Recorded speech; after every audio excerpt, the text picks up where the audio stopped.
As I indicated in the previous lecture, the way I've set up this course is by discussing one of the Apostolic Fathers in a lecture, and then following that lecture with a topical discussion of an issue that's raised in that particular Father.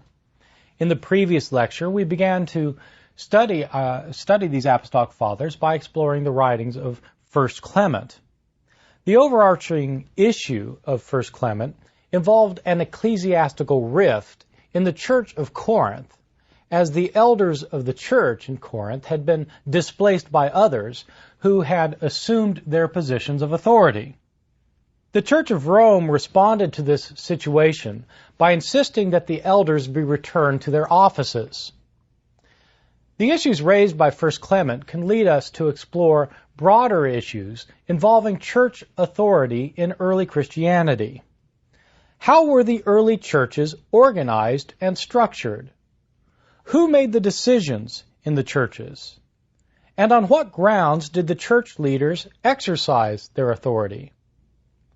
These are key questions because, as we will see, the idea of church structure developed over time within the Christian communities, leading to the kind of official hierarchy that we are familiar with as having been in place throughout the Middle Ages down to today. In other words, the church hierarchy wasn't there from the beginning. It's a development, and we can see the beginnings of this development already within 1 Clement. Because originally, the ecclesiastical hierarchy of the Middle Ages, down to the kind of Roman Catholic hierarchy we know about today, was in fact foreign to the notion of the Christian church. That will be one of the theses of this lecture, that the idea of an ecclesiastical hierarchy, that very idea, was foreign to the idea of the church in the earliest of times as far as we can trace it. This can be seen by looking at the history of the church, specifically in the city of Corinth, in earlier times, through the writings of the Apostle Paul in the preceding generation. And so the logic I'm using in this lecture is that 1 Clement is a letter from Rome to the church in Corinth, and as it turns out, we know about the structure of the church in Corinth from other writings from an earlier generation, and that will help us see how this idea of church offices, church administration, is developing when we see how the church was structured during this early generation in Paul's time. The Apostle Paul, as you know, was one of the prominent missionaries of early Christianity. He was not a follower of Jesus himself, but he had a vision of Jesus after the resurrection, which he felt commissioned him to take the gospel of Christ, the salvation brought by Christ, to other lands, especially to the lands of the Gentiles, the non-Christians. And so Paul engaged in missionary journeys throughout the areas of Asia Minor, Macedonia, and Achaia, which today we would call Turkey and Greece. One of the churches that Paul established was in the major city of Corinth, which still, of course, is a city in Greece. And it was one of Paul's major churches. According to the book of Acts in the New Testament, which recounts many of Paul's journeys, Paul spent 18 months in the city of Corinth, converting people to faith in Christ and then teaching them the rudiments of the faith. Paul left the church of Corinth to go on to other cities in order to evangelize other peoples, and he left the church behind him. And when Paul later found out about the situation in the church, he decided to write them a letter, and we have that letter, 1 Corinthians. 1 Corinthians can be read in order to see what sort of situation the church of Corinth had gotten into. The letter is written by Paul in the Greek language, as all the New Testament writings are in Greek, just as all the Apostolic Fathers' writings are in Greek. Paul sent the letter to the church in Corinth sometime in the 50s, so probably 45 or 50 years before the writing of 1 Clement. And when we read through this first letter to the Corinthians that Paul wrote, we get a pretty good sense of what was happening in the church there. Paul had found out what was happening in the church there through two sources. He indicates in 1 Corinthians itself that there were several people that he calls Chloe's people. Chloe is the name of a woman. Several people who are called Chloe's people had come to where Paul is now and have informed him about what's happening in the church. They're called Chloe's people probably because these are probably slaves of a wealthy Christian woman named Chloe, and they've gone on to do Chloe's business, and they happen to be visiting in the city where Paul is, and they've told him about the church. The other source that Paul has for his information about the church in Corinth is a letter that some of the Corinthians have written him asking his advice on particular issues.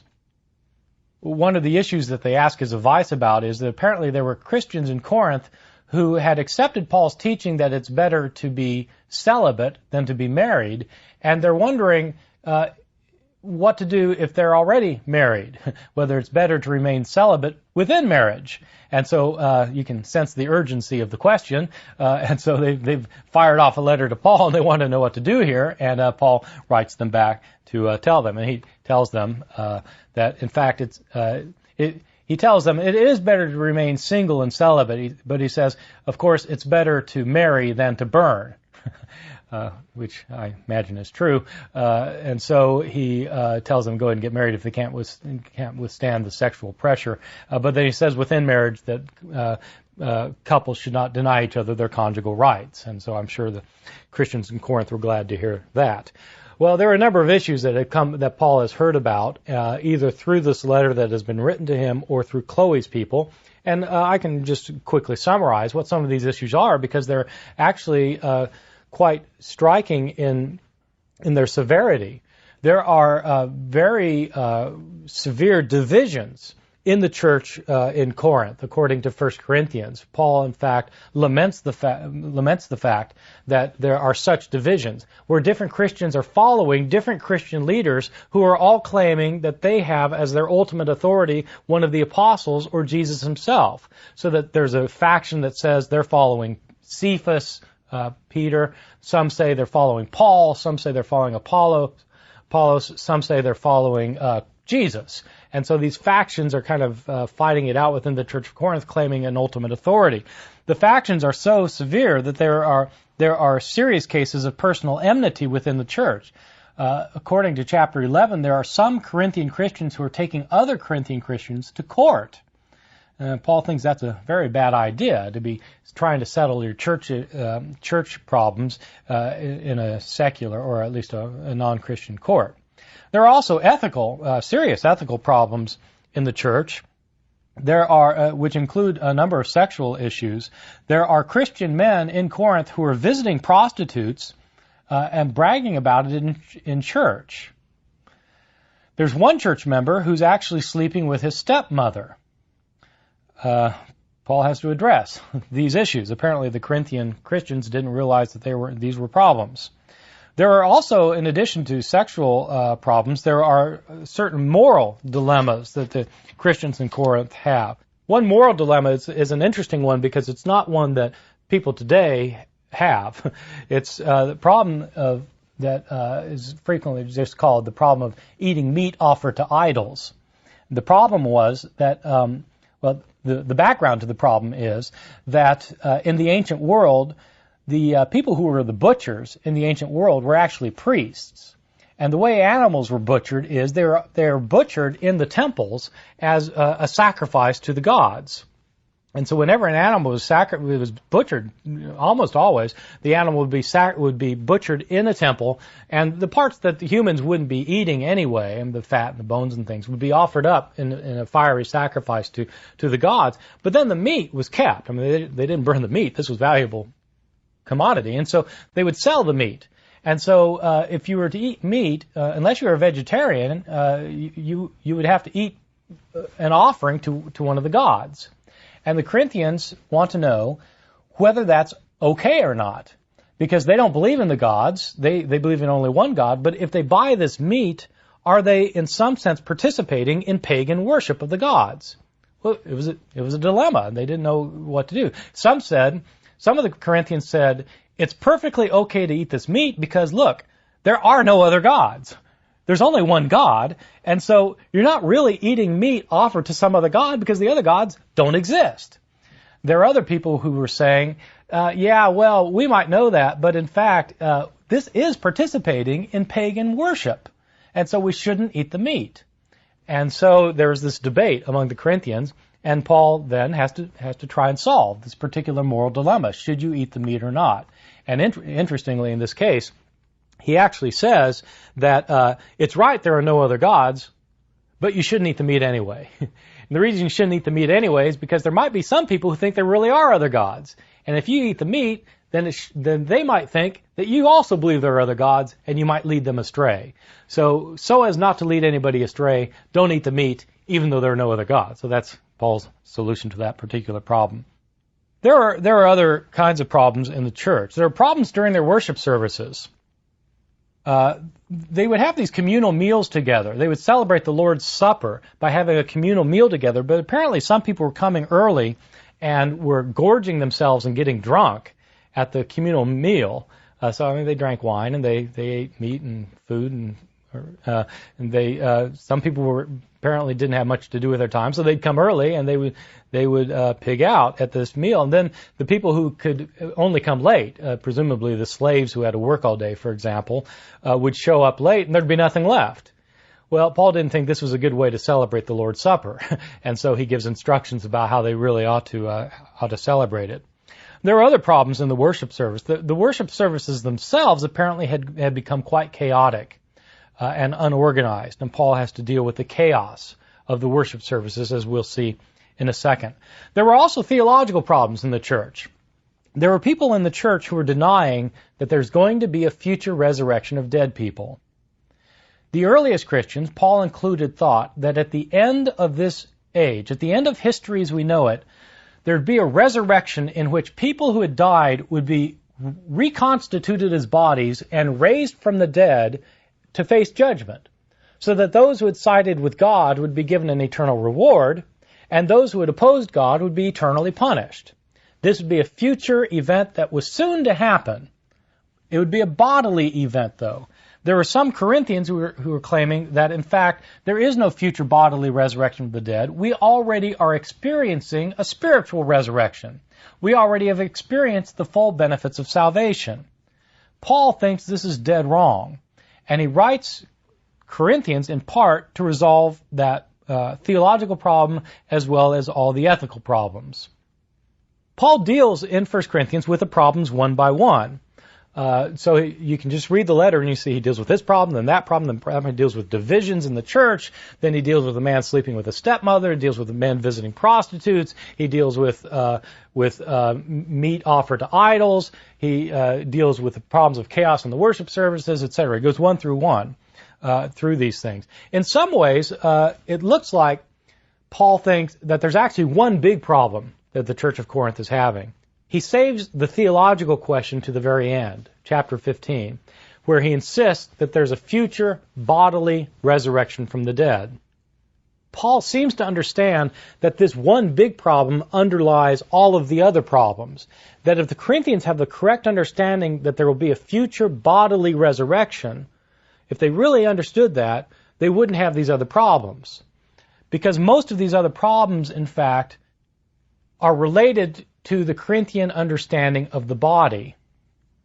Why are men visiting prostitutes? Well, in fact, these men visiting prostitutes probably think that they've already experienced a spiritual resurrection, that they have the full benefits of the salvation, so that what God is concerned about is your spirit, not your body. Well, if the body doesn't matter, then it doesn't matter what you do with your body. And visiting prostitutes is fine in that theology. Paul thinks, though, that the body matters. He knows the body matters because he knows the body is going to be raised from the dead. And so that's how he can argue that the body matters, so it matters what you do with your body. And so he can argue about these various ethical issues based on his doctrine of the future resurrection.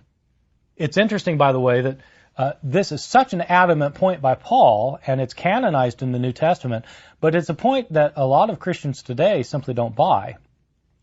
Many Christians today don't really believe that there's going to be a future bodily resurrection. People tend to think that you die and your soul goes to heaven. That's not the teaching of Paul.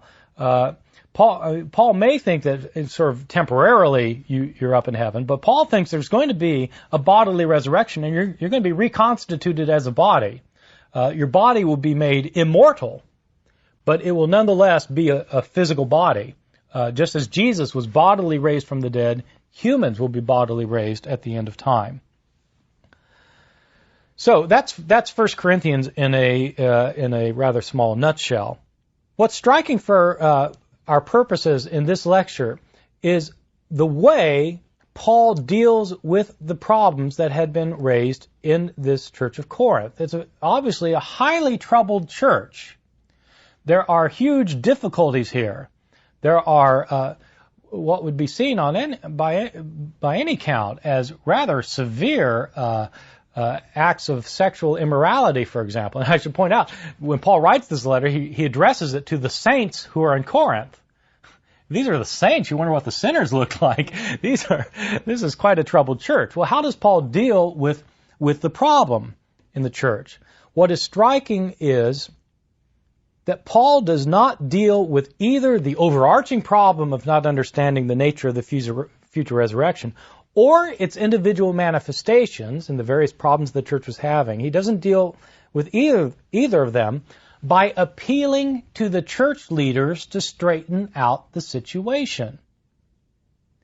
If there was a problem, why didn't he write the leaders to tell them to get the church in order? There's a very simple answer to that question. Paul didn't write to the elders of the church or the bishop of the church or the leaders of the church because there were no leaders in the church. In Paul's day, the churches that were set up were not set up with hierarchical structures. They did not have church leaders. The church in Corinth, like Paul's other churches, was organized as a charismatic community. A charismatic community. Now, the term charismatic comes from the word charisma, Greek word charisma, which means gift. Paul understands the churches to be organized and run by the Holy Spirit who gave gifts to the individuals within the church. This idea is spelled out in 1 Corinthians, especially in chapter 12, where Paul indicates how the church is structured. Paul indicates that anybody who is baptized in Christ receives a spiritual gift, and different people have different gifts. Some people are gifted as teachers. Well, that's not just a natural ability, that's a gift, a charisma that the Spirit has given to some people for the benefit of the whole congregation. Some people are given the gift of leadership. Some people are given the gift of prophecy. Some people are given the gift of healing. Some people are given the gift of miracles. Some people are given the gift of speaking in tongues, which is when they go into some kind of ecstatic, trance-like state, and they begin speaking some foreign language that they don't know, speaking in tongues.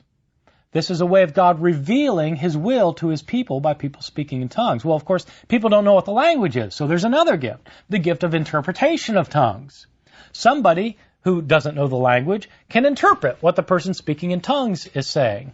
This issue of tongues was very important to the church in Corinth and had led to a number of the problems of chaos in the worship services, because the Corinthians thought this was a terrific gift, and they thought the people who were most spiritual would be the ones who could speak in tongues, especially if they could speak a lot in tongues. And so during their worship services, what would happen is people would start speaking in tongues, and everybody would be competing with one another to outdo one another, to speak in tongues more and louder than everyone else, and just chaos is erupting. So an outsider comes into the church and can't make heads or tails of what's going on. And the whole thing is completely chaotic and confused. And so 1 Corinthians chapters 12 through 14 is Paul trying to deal with that particular problem, that they're having chaos in the worship services. The churches then are set up as charismatic communities where the charisma are running the church. The charismata are running the church. The people with gifts, everyone has a gift. And that's how the church is run, by having a particular gift. This naturally resulted in chaos, not just in the worship services, but just in the running of the daily life of the community. What happens when everybody has a gift? Well, in Paul's view, what should happen is, since the Spirit has given the gift to every individual, every gift should be used for the common good, not for self-advancement. So one shouldn't speak in tongues for self-advancement. One should speak in tongues because it benefits others. One should prophesy because it benefits others. One should teach because it benefits others. One should heal, do miracles, do whatever to benefit others. The gifts are given so that the body might work together. Paul's understanding is that the church is the body of Christ. The body has numerous parts, but the parts have to work together. They have to coordinate with one another or the human being can't function. It would be crazy to think that the human being is made up of only one part. The human being is not just a big eyeball, or a big ear, or a big foot. The foot has a function, the ear has a function, the nose has a function, the eye has the function, everything has a function, and they have to function together for the body to work. The church is the body of Christ, which means that all of the parts, all of the people with different charismatic gifts have to function together. If they don't, then, of course, it leads to a great deal of chaos. Well, chaos is what happened in Corinth, and Paul wrote his letter to try and resolve the problems. He didn't resolve the problems by appealing to the leaders to get their people in shape. He didn't institute a leadership within the church to deal with the problems. He writes the letter to the entire church, telling them, all of them, to get their act together. That stands in some contrast with what we find in the letter of 1 Clement written in the next generation. In Paul's day, in the 50s AD, the church is a charismatic community. By the time of 1 Clement, we see an entirely different kind of church structure. Now, there's a board of elders, presbyters, who are given authority over the church, given authority of oversight over the church. It was understood, apparently, that these leaders, these elders, had ultimate authority of what happened in the church. 1 Clement presupposes a hierarchical structure, and it uses the argument of apostolic succession in order to authorize that structure. Remember the argument of apostolic succession. The author of 1 Clement says there are elders of the church who make the decisions. These elders were appointed by apostles. Now, whether or not they really were appointed by apostles is an interesting historical question. 1 Clement assumes they were appointed by apostles, but Paul never says anything about it. Paul presupposes, in fact, there aren't leaders in the church in the sense I'm talking about of having a board of elders.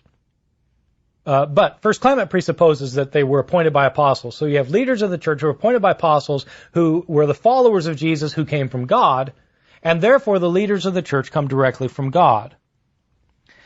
It is interesting to note that this kind of church structure in which you have different leaders, probably with different functions, can already be found in some books of the New Testament that were written after the time of Paul.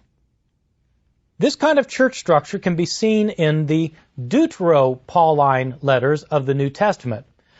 The word Deutero-Pauline refers to letters that in the New Testament that claim to be written by Paul, but probably were not actually written by Paul.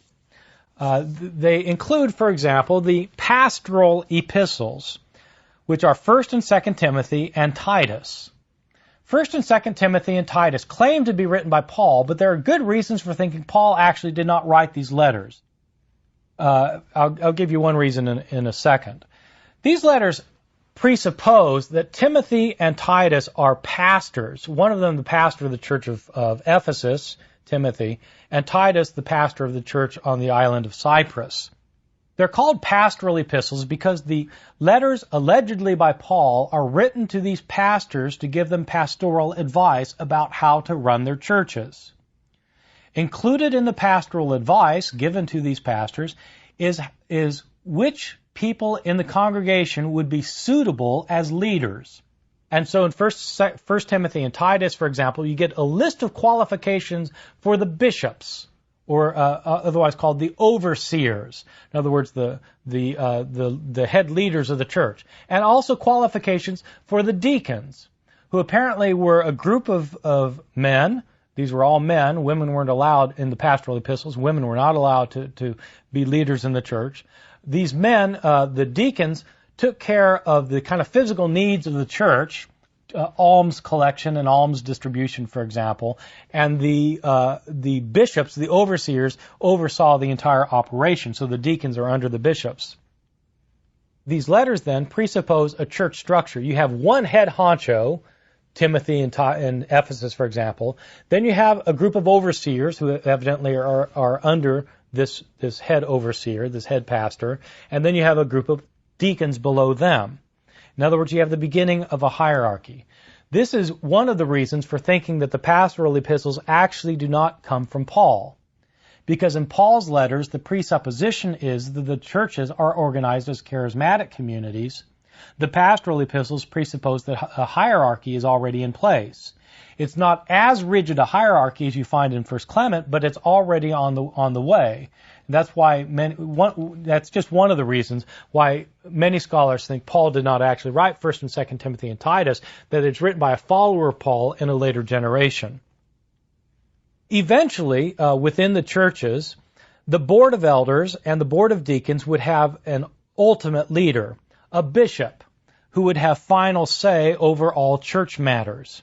And so it may be that already by the pastoral epistles you have a pastor, a bishop who's over the entire thing. It could be the pastoral epistles were actually written before 1 Clement. That the pastoral epistles were actually written after 1 Clement. So that in 1 Clement you have a board of presbyters, but by the time you get to the pastorals you actually have a bishop who's over the whole thing. It is clear that early in the 2nd century there are church leaders who think that there should be only one bishop over the church. There should be just one bishop over every church who makes the ultimate decisions. We find this, for example, in the writings of Ignatius that we'll be examining in a later lecture. Ignatius was very strong on the belief there should be one bishop over every church, and the bishop should make all the decisions, and everybody should be subservient to this one bishop. As he says in his letter to the Ephesians, we must receive everyone that the master of the house sends to take care of his affairs as if he were the sender himself. So when the master of the house sends somebody, you've got to treat the person sent just like the master. So we are clearly obliged to look upon the bishop as the Lord himself. The Lord sent the bishop, so you need to follow the bishop as if the bishop were God. Or as he says in his letter to the Smyrnians, the Christians in Smyrna, all of you should follow the bishop as Jesus Christ follows the Father, and follow the presbytery as you would the apostles. By the time you get to Ignatius, very early 2nd century, maybe around the year 110, you have an argument that the churches should be subservient to the bishop as to God himself. As time went on and the churches came to be more closely tied together, the bishops over the larger churches had authority over the churches in his region. So if you have a bishop of Jerusalem or a bishop of Antioch or a bishop of Rome, they had authority over the churches in their region. Eventually, the largest churches, for example, Jerusalem and Antioch and Alexandria and Rome, these were four of the largest churches in the early Christianity. The bishops of those churches were those churches were considered the major sees of Christianity, and the bishops, of course, then had wide-ranging authority. The bishops of those churches. This situation eventuated in one church having authority over all others, especially as the Church of Rome became the center of all Christendom. The Bishop of Rome had authority over all the church, so that eventually the Bishop of Rome becomes the Pope of Rome.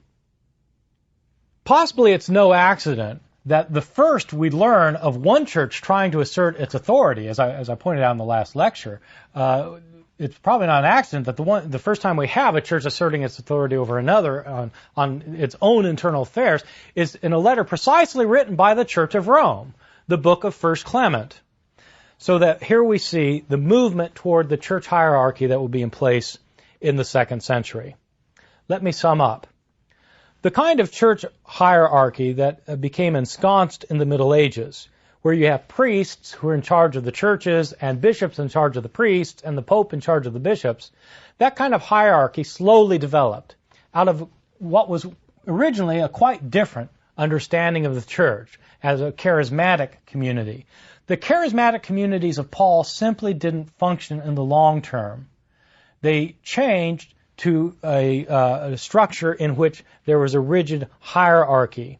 With that understanding of a rigid hierarchy came a quite different understanding of the church itself and the role of authority within the church, as can be seen already within the writings of the New Testament moving into the writings of the Apostolic Fathers.